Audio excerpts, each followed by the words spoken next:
What's going on, everybody? Nicholas Natt, and you're tuned into the Natt Fitness Q&A.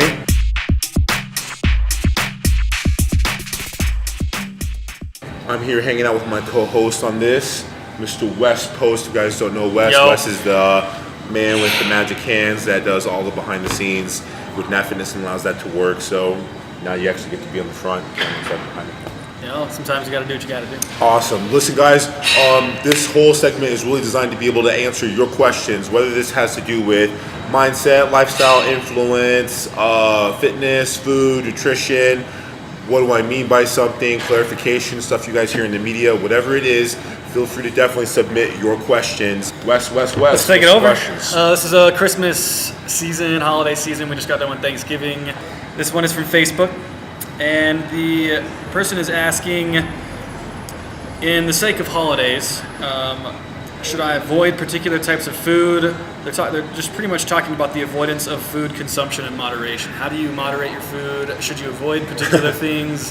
Yeah, I love everything. Well, I mean, let's be honest. Like, you shouldn't avoid food, but I mean, I don't know how that's going to work out for you. But I would definitely, be mindful of your goal. If you have a goal, what is that goal?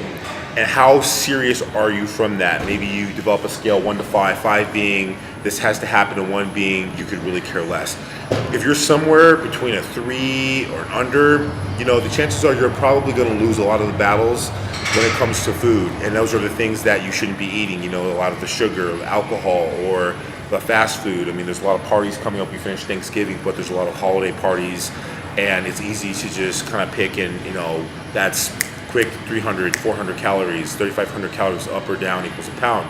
So if your, focus is going to be, to lose weight, and you're being very mindful of that, or your body fat moderation, you need to make sure that you are doing things and putting things in your mindset, affirmations on your phone to remind you, your accountability partner, and not just like, I need to make sure that I smack myself on the hand if I want the chocolate. Look, the temptation's going to be there. I think it's setting yourself up for success before you walk out into the world and are very mindful of that. And if you're in a position where you're lax but you don't want to feel guilty for eating it, then don't feel guilty, give yourself the lax, and then you'll be a resolutioner like majority of the people who are going to get in shape after the New Year's, So that's my hint of advice. This person from your newsletter asks, do you ever have days where you don't feel like training? And if you do, how do you navigate those days? What pushes you, or what are some tips and tricks that you have that get you back into the gym even when you're like, screw this, I can't handle it? Awesome. Okay, so that's actually a really good question. So this person clearly has goals, but is just feeling kind of, basically spread thin, overwhelmed. That's actually very common. So the first thing that I want to say is, guys, if you're in a position where you want to go to the gym and you're like, oh my gosh, I didn't wake up with the same fire under my butt today as I did 2 weeks ago when I was all about this, understand that's part of the process. Okay, that's we call that commitment, right? So you're going to feel very different in different periods of your time of your journey, and that's okay. I think you need to give yourself permission for that. I think the hardest part is that if you, one, develop an expectation that you're going to be fire hot, die hard passion, go balls to the wall all the time, you're going to be like Nigel says, bullocks. You're going to be kicking yourself in the foot. It's a bunch of bull. There's no way that you can sustain a high level of energy. What I do think is consistent, what you need to focus on is execution. Are you hitting the days that you say you're going to do? And a lot of that is setting yourself up for success. So before you ever are dealing with a situation where you make a declaration to yourself or a commitment, you need to make sure that you're writing down your goals, not just in the back of your mind, I'm going to, go to the gym and I'm going to be on point, I'm going to do all these things and it's going to work out, I'm going to lose weight. No. What percent of body fat are you trying to lose? When are you trying to lose that by? Do you have a body fat measurement tactic or someone who can take that? Why are you even doing this? If you want to look good naked and look at yourself in the mirror, it's probably not going to be enough leverage because, we tend to lie to ourselves or be harsh critics, but we tend to let that go down. I think when you find a compounding, serious reason behind whatever goal you're going to want, you're going to find out that you're easily, that's going to sit at the seed, and you should put that in your immediate conscious everywhere, constantly. And the last thing I think you just understand is that the hardest weight to lift in the gym, period, is the door. I know that might sound cliche, that might sound kind of corny, but the reality is our mind is so powerful. And what ends up happening is our unconscious mind will challenge us in the moment of any kind of adversity and put any and every excuse that you personally and that's native to you that you don't want to have. I'm work, it's tired, you got in a fight with your girlfriend or your boyfriend, or you know what, you don't feel like it, you have an injury. You don't get a day's off. Or it's leg day, you know, it's cold, you know, whatever that is. And it's like, once you get your butt there and you ignore that opinion, it's so easy. You're here and you're not gonna go through the motions. If you do, shame on you, because I don't know how you're even able to do that. You get the first sweat and pump, and then it's just like, hey, I'm here. The hardest thing that people have is not coming to the gym and half-assing their workout. It's not making it to the gym, or not making it on their run, or not, you know, going and taking their dog on their walk, or not doing what they said they were gonna do. So make that commitment, create the system, put the leverage up front, and that's how you're going to see yourself stay consistent. It's not about changing the way that you feel, because those feelings are going to come to you regardless of, and in a cyclical way. You're going to be up and you're going to be down.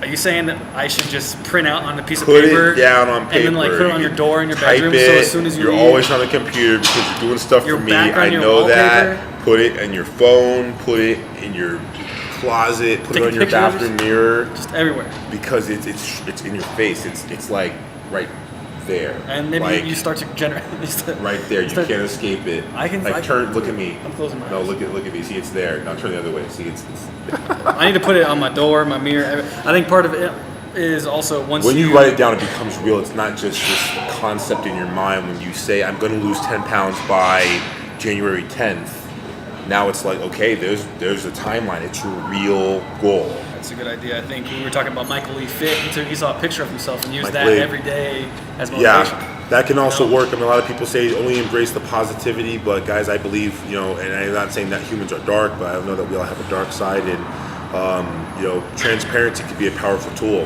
whatever it's for. In Mike's case, looking at himself, I don't know what picture, how old he was. He was 35 or 39 or something like that. But he saw himself at a pool with his kids, and he was just like, "What in the hell?" And it's funny because people see him and they're like, "That's not you." I'm like, clearly that's him. You can tell you the can face, see it, yeah. but yeah, Mike looks good. Well done, Mike. Yeah, I'm proud of you. I need to do what you did.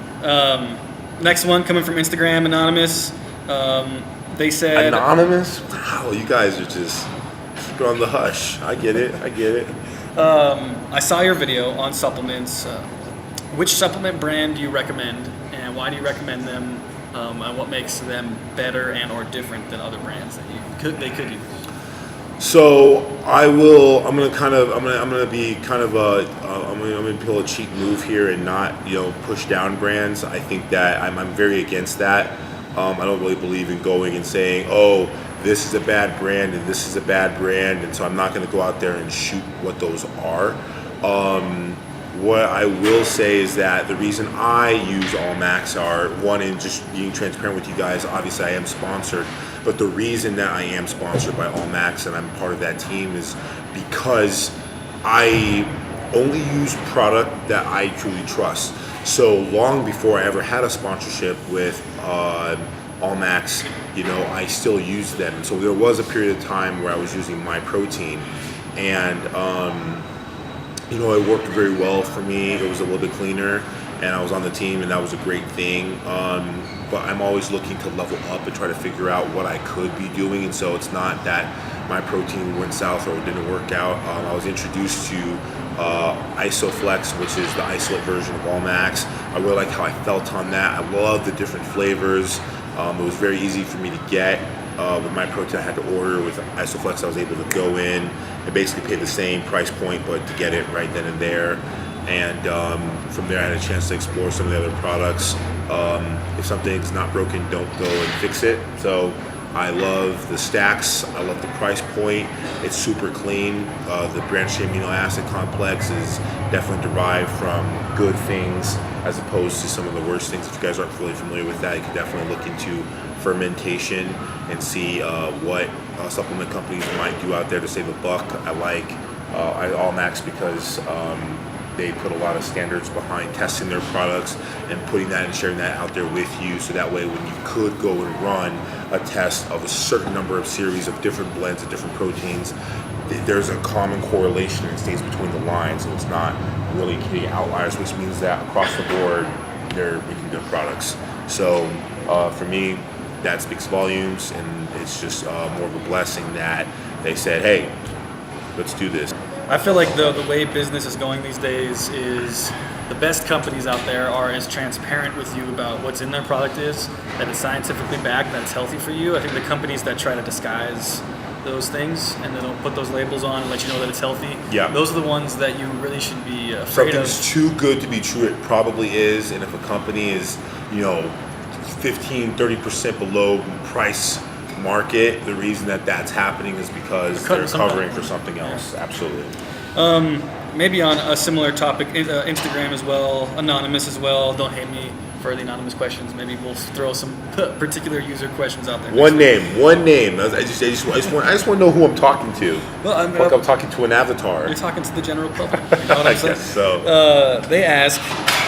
First and foremost, they saw what your brand is about. They've been attached to some of your stuff, and they recognize that you talk about alkalinity. Thank you. But they don't know what alkalinity is. They refer it to almost like part of the food spectrum, where it's like acid-based alkalinity in science, but they don't understand how it applies really to the body and how nutrients can affect it. It's a great question, actually. It's a good one. Good job, man. So that's a great question, whoever you are, and for those of you guys, what I assume this person is asking is that I really based my whole brand of Natt Fitness around 6 principles, right? And that has to do with everything from fitness, nutrition or food, supplementation, which we just finished talking about, active recovery, mindset, and then of course alkalinity. And so when you're talking about alkalinity as a whole, we're basically talking about the polarity of the blood. So blood is the delivery system in the body. Red blood cells carry oxygen, but the blood also carries nutrients into the muscle and different organs, our brain, our tissue, our bones, everything, right? So it's kind of important. And what we begin to talk about is basically the aversion of disease or moving closer towards disease. So if we're talking about the aversion of disease, we're talking about the systems in the body operate and move the way that they're supposed to. And that means that your circulatory system is moving. Now, again, what does that mean? Well, veins and capillaries take and deliver blood to the lungs to be able to pump by the heart to the lungs to be able to get oxygen, and then the oxygen is delivered, and again, obviously through the pancreas, the stomach, where food is broken down and converted into different smaller nutrients, and those nutrients are carried into the blood. Phytonutrients, for instance, when you eat meat, then obviously you're getting amino acids from the proteins. If you're eating a potato, you're getting carbohydrates or complex carbohydrate chains from vegetables, things like that. And so all of those are being delivered to the blood. That's going to have an effect on the polarity of the red blood cell, which means that the red blood cells, which should have a negative charge, are going to be able to bounce off of each other, and as they move through those veins and capillaries, should they be able to move freely. If, for instance, you're in pre-hypertension, you actually have a negative alkalinity state, which means that you're probably really acidic in your blood. And again, you can do different tests. Peeing on a stick's one of them. There's a lot of different ways to get your blood checked. That's probably the easiest thing. And when you do go and you check the blood, you're able to see that there's a buildup or tension of plaque around these arteries. Okay, that's very dangerous because again, that makes for more difficult for blood passage to move through and out of the capillaries and out of the veins. Again, if that happens, then these red blood cells could end up having a different charge, goes from positive to negative instead of negative, and they bounce off of each other, they can end up sticking together. If that does happen in the middle of the blood passage, it's a very bad thing. It's called blood clot. So a lot of these things that you guys might have heard before around hypertension or why that's bad, now you actually understand that's basically disease happening in the body and existing. And when you live a more alkaline state, your body is moving through the systems that it definitely should. Now, does that mean that, if I eat soda, I'm immediately alkaline? No. Obviously, a lot of people would disagree with me here in the medical field. The bone is very basic, and the body has a different way of being able to neutralize the blood. But again, if we're talking about optimal well-being and health, that's not a good thing. It's kind of like telling yourself, if I don't eat amino acids, then my body can just pull that from different sources, my fingernails, my hair, or my tissue. The act of going catabolic is just that, and that's not exactly what you want to do. You want the body to be in a state of anabolic, where it's building lean tissue, and that's not because you need to be a bodybuilder and have big muscles. It's just, as a whole, if your body is regenerating and building lean tissue, then you're more likely to lose weight, right? Okay. So not going off too far on tangent, but that's really the big goal. You guys make sure that you're living alkaline lives. So alkalinity is really dictated by the alkaline state of the blood. And if you're in a acidic state, it's probably coming from eating very, very, very poorly. You're gonna have some other issues, and you're kind of moving towards some of those things that you want to move away from, like higher body fat percent or disease. And if you're more alkaline or if you're more stable, then you're probably seeing there being a good mediation and balance of proper nutrition, adequate nutrition, good fitness levels, good sleep, good mindset practice. Again, all those good things keep your cortisol levels down, aka the stress hormone, in times when it shouldn't be. So We don't have too much time, but I also wanted to clarify: someone can't just drink water and make their alkaline state better. no, it's not like going and drinking a glass of water and just calling it good. And if you're out there nuking yourself with a bunch of leftover Halloween candy and fast food, then obviously you're gonna have issues. But if you are in a position of drinking a lot of water, you're filtering out the impurities in the body, the immune system's being stimulated, and you're moving that out. In a lot of ways that people think about chemistry class, and they're like, well, to be able to neutralize the solution, we have to add this basic solution. It doesn't work that way. The body is really dictated by alkalinity based on what you put in there and how you program the microbiome, or what we call our second brain, and get proper levels of adequate neurotransmitter production regarding different neurotransmitters like serotonin. You do that well, and you're going to start to move yourself away from disease, which is basically what all this is about, disease aversion. You're going to be able to put in positive things and create the longevity. Well, that's pretty much it for today. We got Facebook, newsletter, IG covered. If you guys want to submit questions, make sure you do so to his social networks, Nick's social networks at Instagram, Facebook. You can also go sign up for his newsletter at nattfitness.com. Absolutely. We look forward to connecting with you guys. Until next time, be legendary.